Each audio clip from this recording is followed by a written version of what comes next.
So the first section of this document is purpose of this document,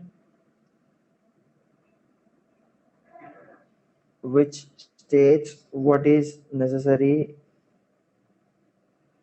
or this particular section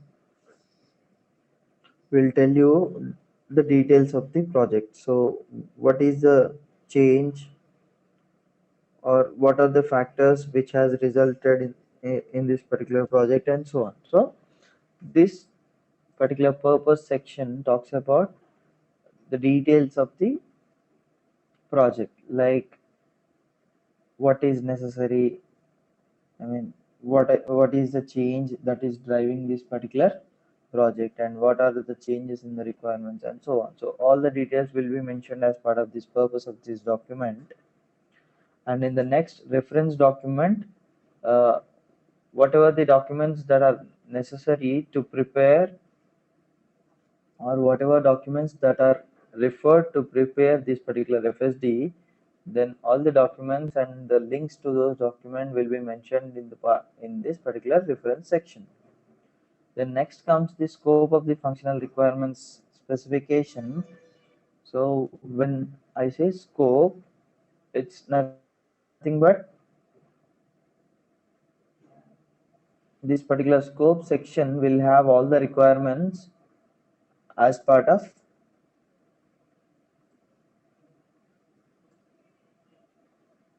the project. So let's say you are trying to, or there are four, uh, yeah, let's say you are trying to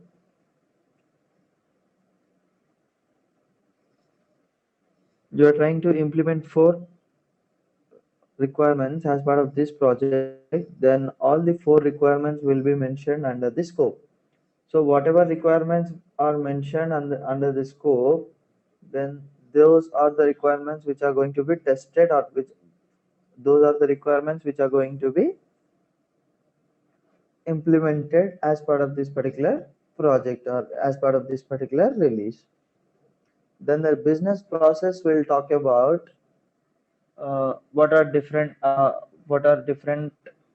processes that you follow. Like if you are going for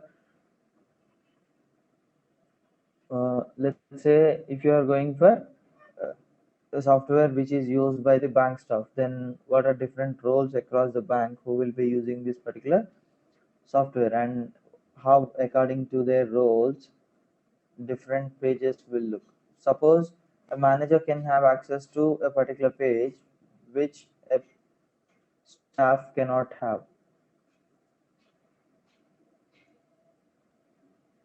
So based on the role, they will be given access to different pages. So that's how, so based on their role, a particular screen will be mapped to them. So similarly, all the details about the business processes will be mentioned as part of this particular business processes section. Then the next section talks about user roles, wherein all the roles which are part of this particular software will be listed here. And again, this functional requirement section,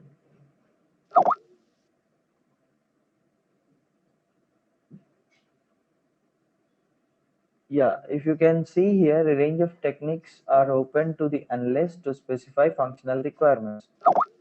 An alternative to that set out below is to describe the requirements via use cases.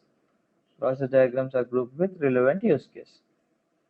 So here in this particular section, functional requirement section, all the requirements will be maintained here along with the use cases. So use case is nothing but whenever you, suppose, let's talk about Gmail. So whenever you type in your credentials and click on login button, then that is the action which you are going to do. So clicking on, up to clicking the login button, you are responsible, and that is your action. Once you finish this particular or once you click the login button, then the Gmail server has to or Gmail server will take the role. So whatever you do, then the server responds. So once you click on the login button, then the server will verify your authentication. So whatever action you do, system has to do some action from its end. So that is called use case. Use case will talk about the interaction between you and the system. What should the system do when you click on a particular button? And what will we do when the system responds in a particular manner? So that is nothing but use case. So when we go through the FSD which we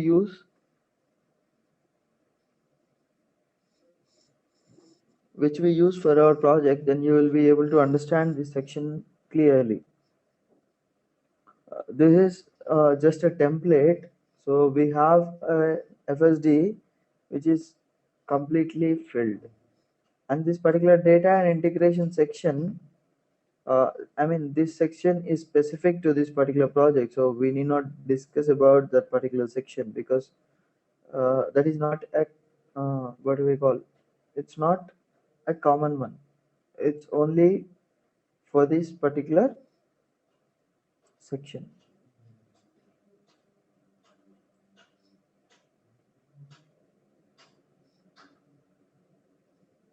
So coming to security requirements, so this security requirements will talk about the level of securities or access controls to the particular data or the application that we use.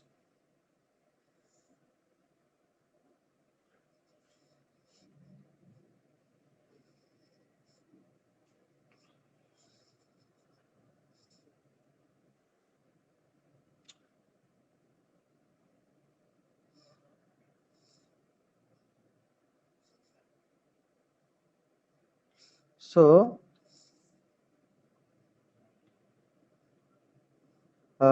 so these security requirements will talk about security requirements or the level of security measures in the production environment, not in the test or dev environment.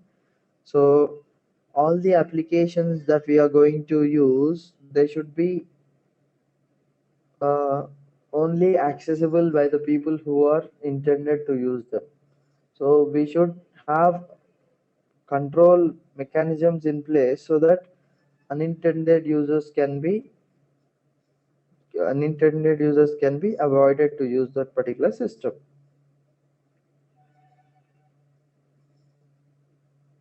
And also as part of access and authorization,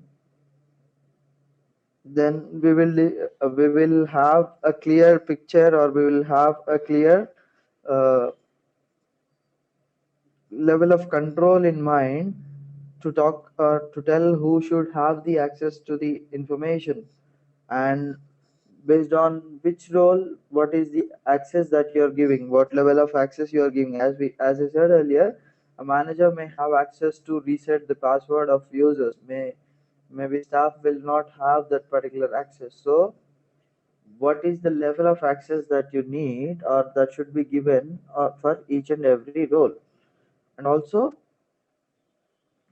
uh, who should be avoided to use that particular uh, page or particular screen. So that is about access, and these are different sections and which are self-explanatory. Like when I say authorization uh, or authentication, then authentication is nothing but it's identification of a genuine user, and assurance is all talks about the prevention of data loss.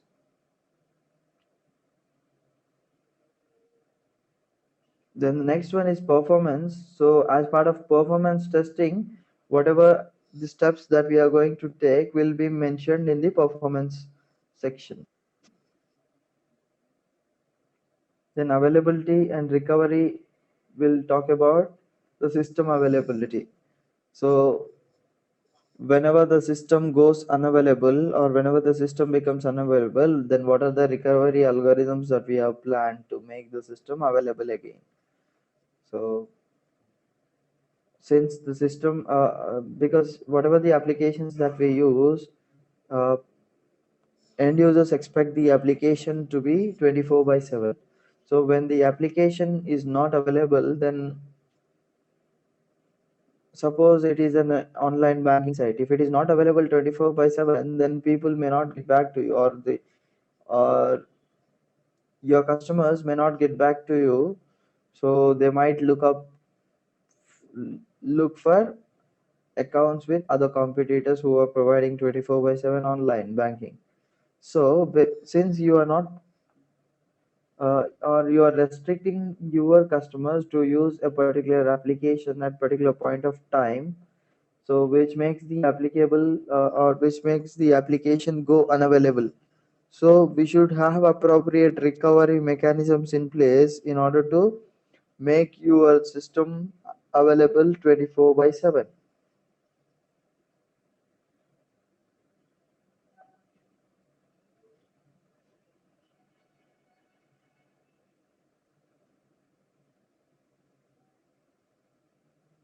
And this particular capacity talks about the scalability of the application. So how many users can access this particular application at a at particular point of time, and what if it increases day by day, then how you are planning to increase your uh, capacity or the infrastructure day by day. And the next one is data migration and conversion section, which this is also specific to this particular template. It is not used in all the all the projects. So data migration is nothing but if you are having one database, then if you are migrating the data or transferring the data from one database to another database, then that is called data migration. And yeah, this glossary is nothing but it's like an index wherein you have different terms used in the document and you can refer this particular document.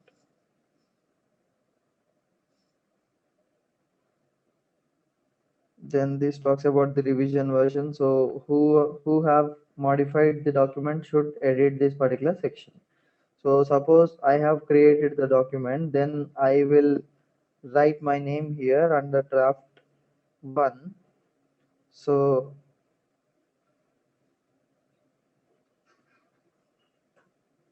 as part of these revisions, if one of you is modifying the document after review, so you can write your comments there.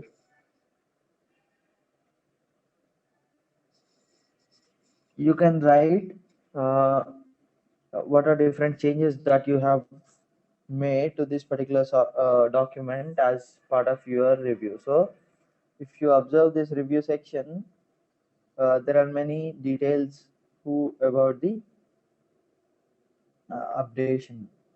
updations made to the document. So this is nothing but version controlling. So this is how an FSD looks like. This is how a template of an FSD looks like. So as part of the first phase of the requirements analysis,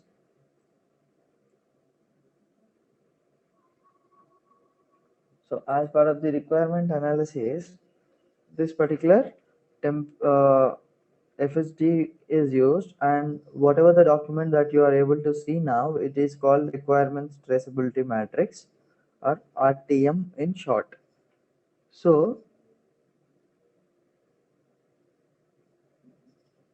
So whenever you receive any requirements documentation, or whenever you begin working in a project, then we have to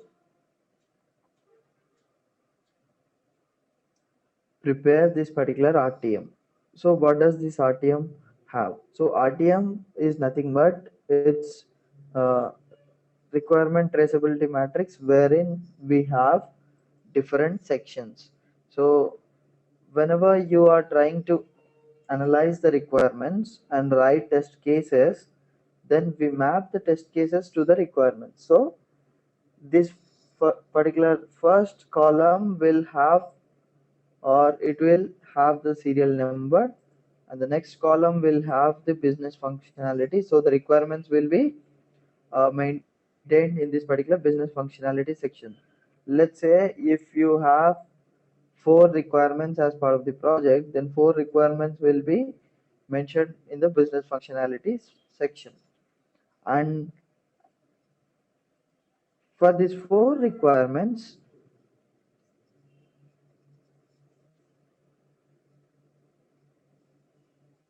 whenever you write a test scenario or a test case, then you will update this document.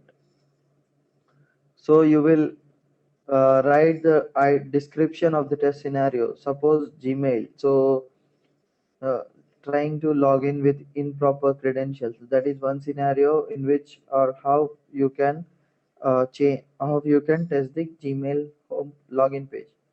So we will identify different scenarios, and to each and every scenario we assign a unique key or unique ID. So that unique ID will be mentioned here. And similarly, these test scenarios will again be converted into test cases, and the test case ID will be mentioned here. So for one requirement, we may have n number of test cases. So whenever we are trying to look, or whenever we are trying to assess the coverage of testing, so if you are trying to check if all the requirements are tested or not, then we can just check if all the test cases were tested or not. So if all the test cases are tested, then it means that all the requirements are tested. So let's say for four requirements we have 10 test cases. So if we come back to the RTM and see if those 10 test cases are executed, then it means all the different, or all the requirements are executed. So that is how we make use of RTM to assess the test coverage and to look for different details. Suppose if there is any defect, and because of the defect, if there is a change in requirement, so whenever there is a change in requirement, we can come back to the RTM, and we can change the requirement in this business functionality section, and accordingly we can change the test scenario, because we have a traceability between requirement, scenario, and based on this scenario we are identifying the test case.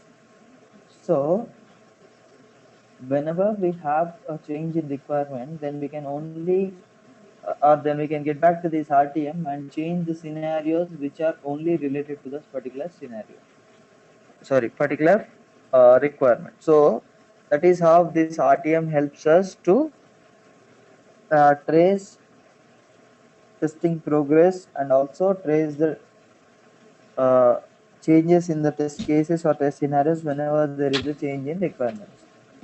So any questions here? Hello, Bharat. Neha here. Yes. Can you give us an example of this test scenario again? Like Yeah, don't worry. require. Actually, while doing a project, I'll will be following this FSD and the requirements traceability matrix. So No, we'll but be the project, will you be there to help us, or is it like you leave us to do the project? no, I'll be there. Okay. So I mean, it is nothing but suppose, let's say we have a business functionality which states uh, if the business functionality states authenticate the user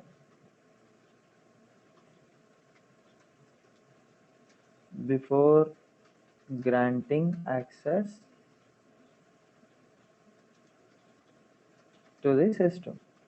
So if this is a requirement, then as part of this requirement, let's consider Gmail. If you're trying to test Gmail login page, so whenever it says authenticate the user before granting the access to the system, it means before the user is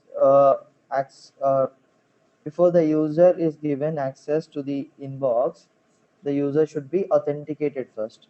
So we have to write a test case and test scenario to validate this particular user. So in order to validate the user, first scenario can be, uh, the system should not allow in uh, the system should not allow unauthorized users. So we try to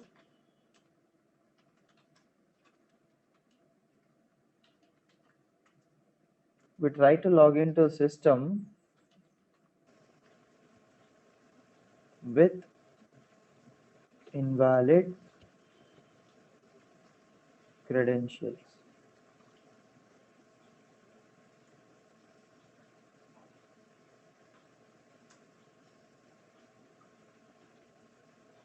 So let's say I call this test scenario as ts underscore 001, and in the test case for this particular scenario will be, uh, I will write a test scenario. So in the first case, in order to give invalid credentials, I try with invalid user ID, and in the second test case I use wrong password. So in both the cases, the credentials are invalid, and in order to test this particular scenario, test this particular requirement, I may have another scenario to test, or I try to test this with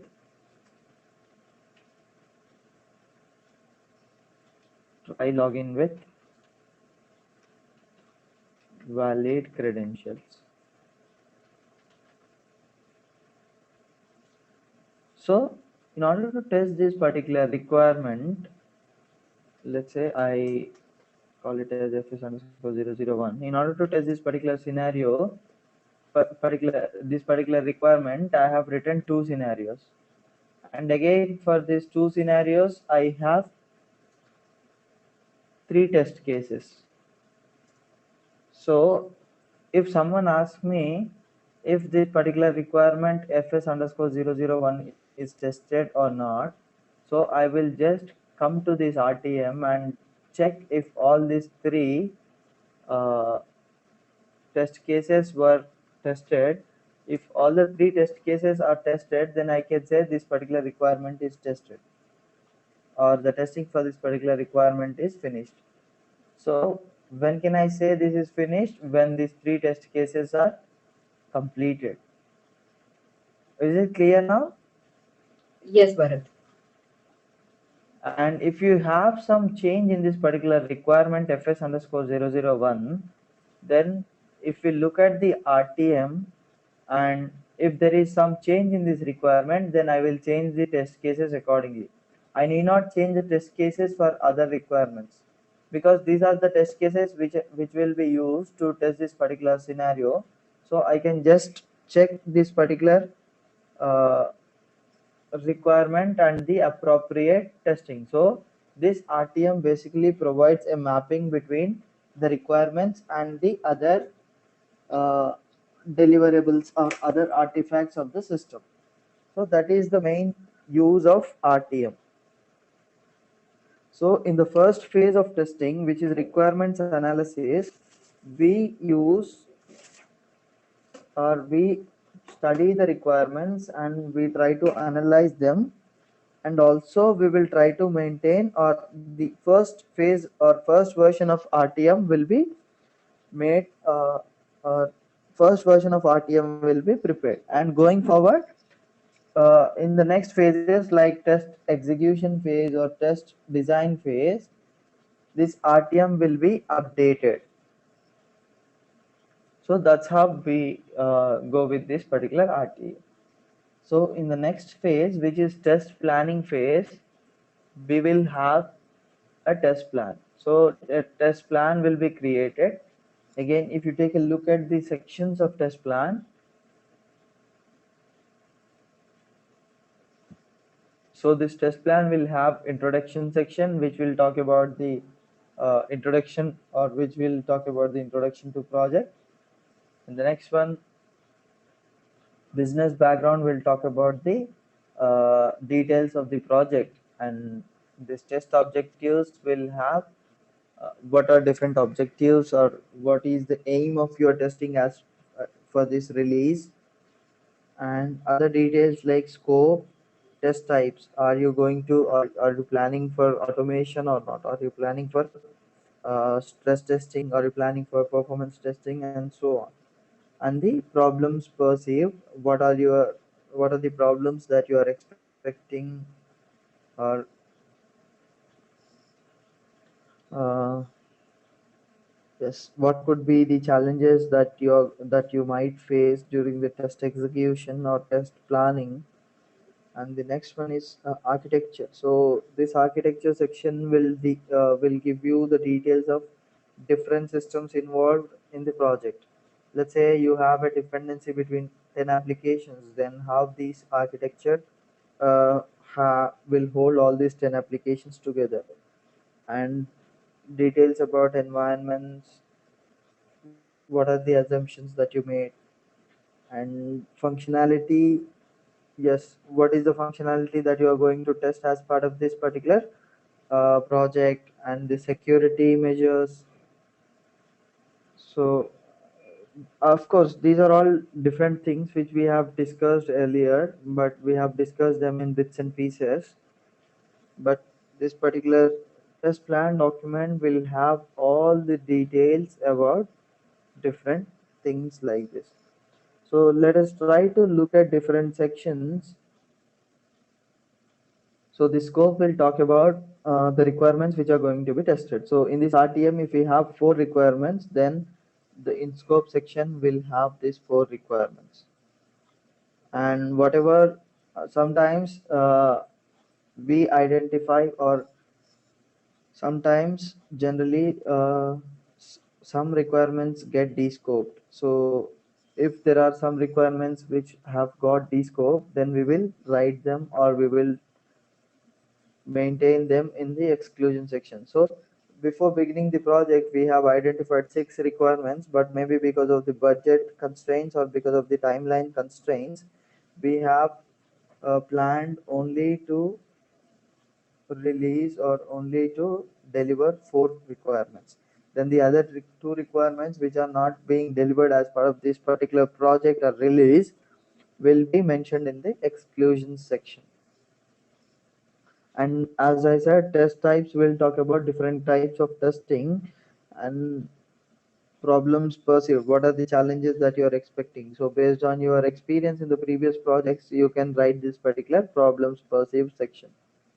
And again, the architecture will talk about the dependency of your application on the other applications, and how this backend coordinates with the front end, and so on. This environment will talk about different environments, test environment, and within the test environment also, it talks about SIT environment, UIT environment, and so on.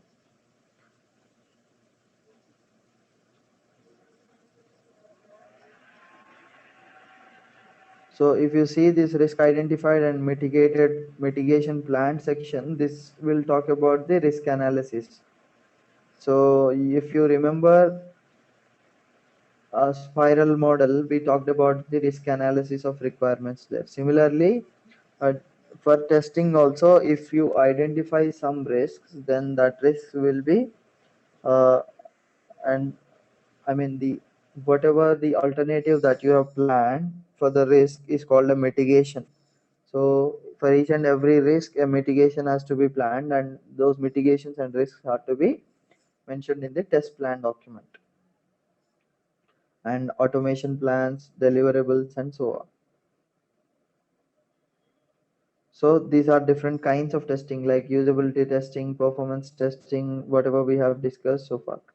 So test team organization will talk about the different roles in the test team, like what is the hierarchy that you follow in your team. Like hierarchy starts with test manager, then test lead, then test analyst, test engineers, and so on. So it depends on your team structure. Don't bother about this particular section because it depends purely on the project. And the schedule, yes, the timelines. We talk about the timelines here. So when we are planning to start the testing, and when the testing has to be finished and so on. So these timelines again will be provided by the uh, test manager who will I mean, this test manager will have discussion with different stakeholders of the project, and based on the final agreement they will come up with the timeline. So schedule will be uh, prepared based on the agreement between different stakeholders of the project. And this defect classification mechanism will talk about the way in which you are going to classify the defect. So whenever you find a defect, what should be the criticality of the defect is decided by this defect classification. So which the defects related to which functionality you classify them as critical, which functionality you classify them as major. So this talks about the uh, defect classification mechanism. And the next section is configuration management, which we will discuss in the coming classes. Configuration management is a separate track, so we will talk about it in detail in coming classes. And release criteria, so how you are planning to deliver this project as part of this release, and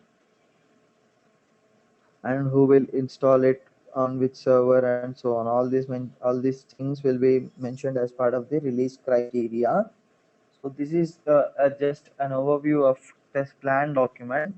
So test plan document will talk about different sections or different things like environments, architectures, test scope, and